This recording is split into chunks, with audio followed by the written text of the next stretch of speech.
Um, my buddy and I were walking around. We were like 17, 16, that kind of area of age. And I think she was a couple of years younger than me. We had these two boys come up and ask us if we were hungry. So we said, yeah, I still had long hair then. Pretty much exactly like this. And so we were walking and they left. Then one guy came back later and he was like, oh, hey, blah, blah, blah, blah, blah. Food at my place. We're like, sweet, cool, yeah. Didn't think he'd come back, but like, sweet, sounds good. So we were eating spaghetti at his house, some apartment somewhere. And I noticed that he served us spaghetti, made us a big pot of sauce and stuff. Then he heated up his own spaghetti, said that he was using leftovers from the night before kind of thing. And so we ate it and found it kind of odd. Then he asked us if we wanted to watch a movie. And I was kind of feeling a little off. And I was like, no, I think we're okay. I think we're going to head out now. Thanks for the spaghetti. Nice to meet you. And he kept on glancing at the door. And I noticed that. And he seemed to get kind of awkward and anxious. And then I was like, you know what, I think we're going to go. And he was like, no, stay, have, movie, this, that, the other. And I was like, no, I think me and my friend are going to go. And I was like, we need to go. And we left and we went down to the drop-in center that both of us hung out at. And proceeded to lose till about 11. One of the staff stayed there. I came in and I flopped on the couch. And then she came in and she's like, what are you on? You're not allowed to be in here when you're high. And I was like, we're not on anything. Haven't done anything today. Just had some spaghetti. I don't know what you're talking about. They were open till 9. And then she was like, don't tell me you're not on anything. Coral just like face planted on the bench outside and like proceeded to melt. And I was like, and I was totally in and out. And she was like, holy fuck, you guys have been drugged. She's like, oh. And so she stayed with us. Pretty sure I vomited, but I don't really remember. And Coral just stayed on the bench outside. And I inside. And then at 11, she had to go home, her husband, whatnot. So we left, and sometime in the middle of the night, we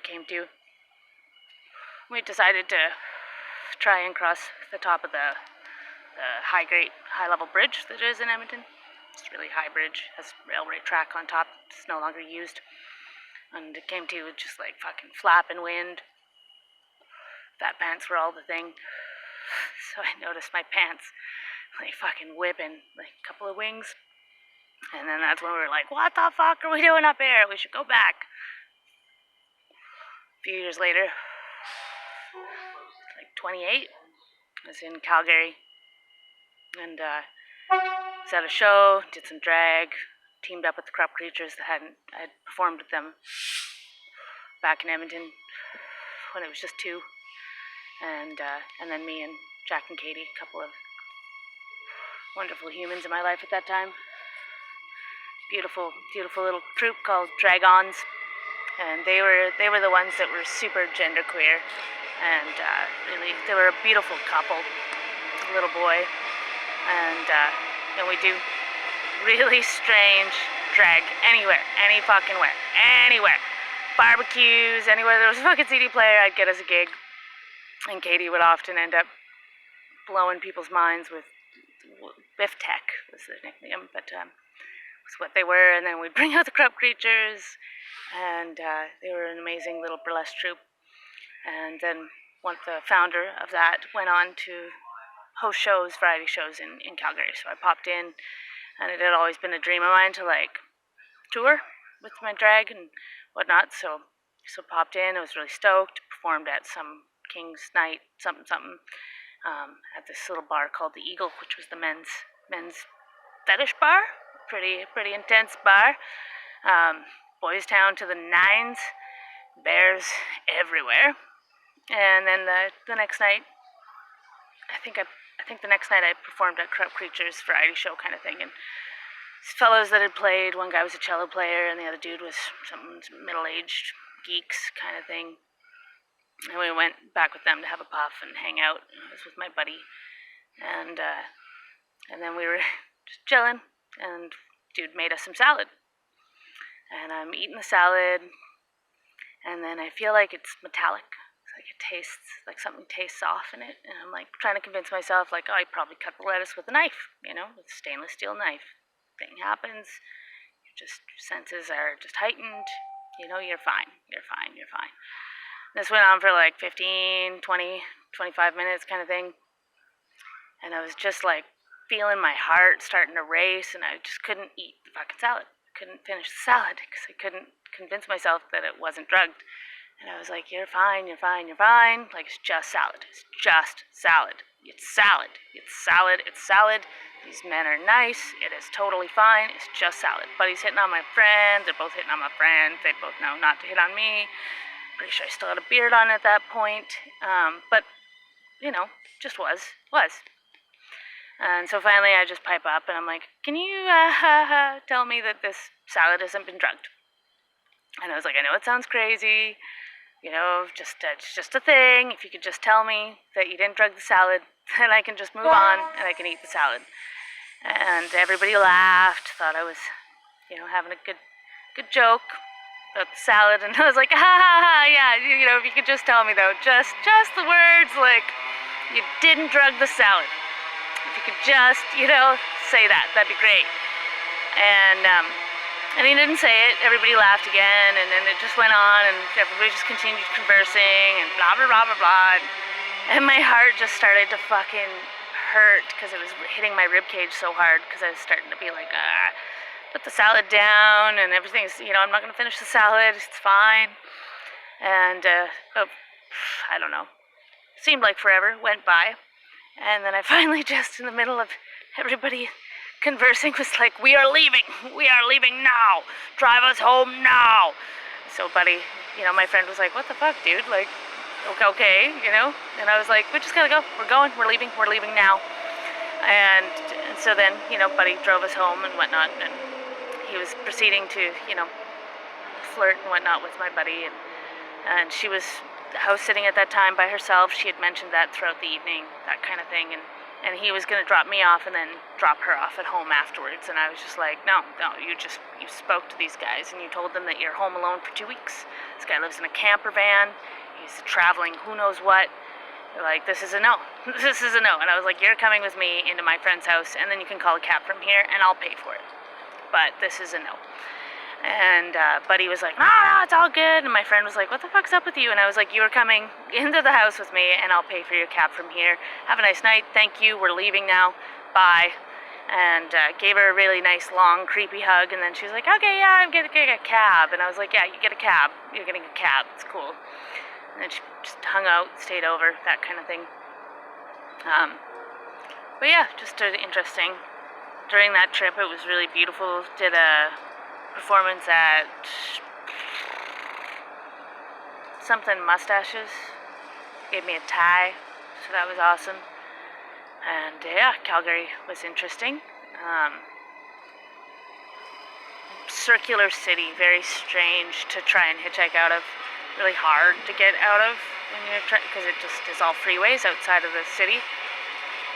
And yeah, and I was just trying to rewrite my script there, because that's where, as I mentioned in the previous one, I'd been sleeping in a graveyard. It was in Calgary. My first partner, first technical girlfriend, and I had woken up to that gentleman in the cemetery. So I didn't like Calgary. It kind of was off my list, as well as, we had gone there because her father was dying, and so we'd headed there to go into there, because it's kind of this pit, this black hole. Everybody knows if you hitchhike, you don't get a ride to Calgary, you get a ride to Olds, you get a ride to outside of the perimeter of the city, because once you get in, it's really difficult to get out. And yeah, it was just interesting memory coming up tonight, and it was really good to go back to Calgary. I was, the first night I rolled into town, I couldn't find a place to sleep, and I was I had my uncle there, but my uncle had just broken his arm, and I decided to go to a Shakespeare play in the park instead. This really beautiful contemporary Shakespeare play. And by the time that was finished, though, it was too late for me to come to their house, so I hopped on a train and was just planning on finding a bush, just wait till morning, that kind of thing, maybe stay up all night, whatever. And then I had these two dudes kind of watching me and kind of following me on the trains. And I felt really uncomfortable, and I got off at a stop, and then they got off at that stop, and then I got onto a different train, and they got onto that train, and it was just this weird interaction going on that I was like, okay, this is odd. And so I ended up deking out and doing a quick slip and pretended I was getting off the train, and they got off the train. And then just at last minute, I jumped through the doors and hopped on the train and took off. And then I just was texting people, anybody. I was like, can somebody just talk to me right now? Because I think I don't like this city. And I think I made a mistake going to the play in the park. I just wanted to see some Shakespeare, I was just like, yeah. And then I had a friend of mine back in Victoria pop up and be like, hey, yo, you're there? My dad, my brother, like, you're okay? Okay, boom, boom, boom. So at 1:30 in the morning, I'm shouting up to an apartment building and getting a place to sleep in a bachelor apartment where the dad sleeps on a built-in bed and the son had the bedroom kind of thing. And woke up to the father putting his hands on my legs, trying to figure out who the fuck was in his bed. So that was a funny joke on the brother's part. He told me I could sleep there and didn't explain to me that his father was going to come home at 4 a.m. from his night shift or whatnot and find me in his bed. So that was an awkward moment, and I curled up on the floor with 2 couch cushions and my jacket. And yeah, started my process of healing that kind of experience of being in Calgary. The next time I came through Calgary was a little bit better. It was after a process that has to do with a festival called Raging Girl Love, which was like me and one other woman the second year, which I thought all of us had gotten invited to come back, but when I arrived it was just me, and which was nice and interesting, and started one of the most beautiful journeys that I had, and one of the most trying.